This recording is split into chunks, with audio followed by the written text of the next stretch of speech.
یو ورور دا پوښتنه کړې ده چې د زیرناپ ویښتان باید په څومره وخت کې وخریل سي او حد و اندازه یې څومره ده، کم ویښتان باید صفا سي. د دې جواب دا دی چې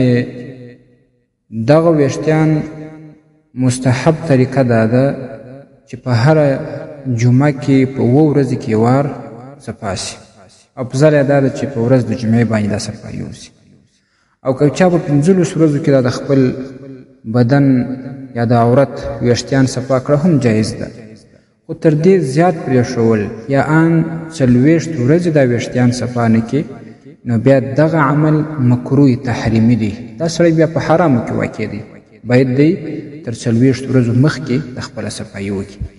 اوس دا چې کم ویښتان صفا کول پکار دي، اوله خبره ده ذکر د مخصوص اندام پر ده باندې چې کم ویښتان وي او د ده پر شاوخوا چاپیره چې کم ویښتان وي، دغسې د خصیتین چې ورته وایي دا 2 هګۍ چې پکښې وي، په دې باندې چې کم ویښتان وي د دې پر شاوخوا کم ویښتان وي، او دغسې دوبر د لوی بولو ځای پر هغه چې کم ویښتان وي یا د هغه لږ پر شاوخوا باندې کم ویښتان وي، یا دلته داسې ځای ویښتان وي چې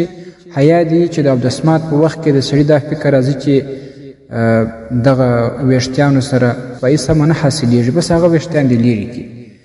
دغه 3 ځایونه او د دې د شاوخوا ویښتان باید صفا سي.